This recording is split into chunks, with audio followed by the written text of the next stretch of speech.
మన దగ్గర రేట్లు పెంచడానికి అనేక కారణాలు చెప్పి రేట్లు పెంచుతారు. ఫర్ ఎగ్జాంపుల్ పెట్రోల్, గ్యాస్ రేట్లే తీసుకోండి. అమెరికా ఇరాన్ యుద్ధం పేరుతో రేట్లకు రెక్కలు వచ్చాయి, సామాన్యుడికి చుక్కలు చూపించారు. ఇప్పుడు బిగ్ బ్రేకింగ్ ఏంటంటే అమెరికా ఇరాన్ డీల్ కుదరడంతో చమురు ధరలు కుప్పకూలిపోయాయి. ఐక్రూడ్ 4.77% పడిపోయి బ్యారెల్ $80.83 అయింది. బ్రెన్ క్రూడ్ కూడా 4% తగ్గి 83.77 అయింది. ప్రపంచంలో చమురు అత్యధికంగా హర్ముజ్ జలసంధి నుండే వస్తుందన్న విషయం మన అందరికీ తెలుసు.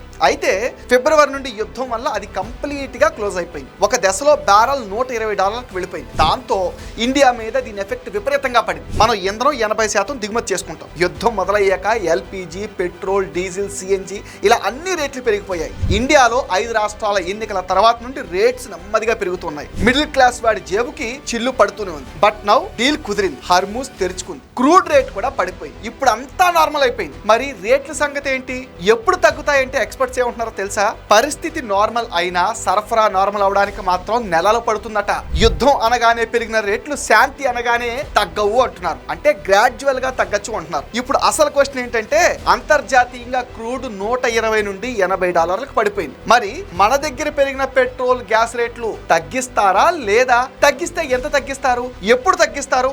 ఇవే పెద్ద క్వశ్చన్స్. మరి దీనిపైన మీ కామెంట్ ఏంటి?